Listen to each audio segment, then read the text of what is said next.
फक्त काही मिनिटात सराव संच 3.1 अगदी सोपा होणार आहे। Welcome to perfect maths practice. या व्हिडिओमध्ये धडा 3 घातांक व घनमूळ मधील सराव संच 3.1 अगदी सोप्या पद्धतीने पाहणार आहोत। चला सुरुवात करूया। यातला पहिला प्रश्न, घातांक वापरून पुढील संख्या लिहा। इथे आपल्याला संख्या दिलेल्या आहेत, त्या संख्या आपल्याला घातांक रूपात म्हणजे घातांक वापरून लिहायच्या आहेत। 13 चे 5वे मूळ म्हणजे 13 च्या डोक्यावर 1/5।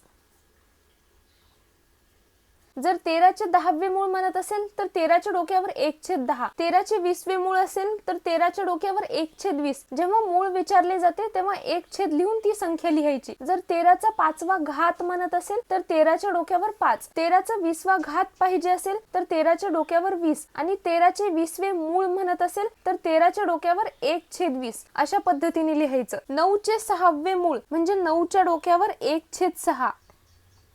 256 चे वर्गमूळ, वर्गमूळ म्हणजे 1/2। 256 चे वर्गमूळ, 256 च्या डोक्यावर 1/2। 17 चे घनमूळ, घनमूळ 1/3। 100 चे 8वे मूळ, 100 च्या डोक्यावर 1/8। 13 चे 5वे मूळ, 13 च्या डोक्यावर 1/5। 9 चे 6वे मूळ, 9 च्या डोक्यावर 1/6। 256 चे वर्गमूळ, वर्गमूळ म्हणजे 1/2। 256 च्या डोक्यावर 1/2। 17 चे घनमूळ, 17 1/3। 100 चे 8वे मूळ, 100 चा घातांक 1/8। 30 चे 7वे मूळ म्हणजे 30 च्या डोक्यावर 7वे मूळ म्हणजे 1/7।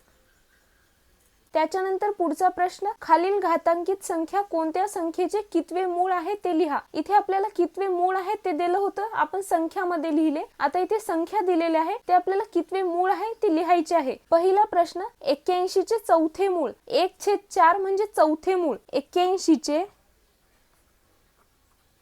चौथे मूळ। 49 च्या डोक्यावर 1/2 म्हणजे 49 चे वर्गमूळ। जर 49 च्या डोक्यावर 1/3 असेल तर 49 चे घनमूळ। अशा पद्धतीने आपण लिहू शकतो 49 चे वर्गमूळ। त्यानंतर 15 चे 5वे मूळ, 15 चे 5वे मूळ। 512 चे 9वे मूळ, 512 चे 9वे मूळ। 100 चे 19वे मूळ, 100 चे 19वे मूळ। त्यानंतर 6 चे 7वे मूळ, 1/7 म्हणजे 7वे मूळ। 6 चे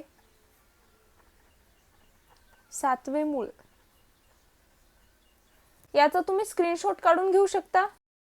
हा सराव संच इथेच संपला। Thanks for watching and I will see you in the next video.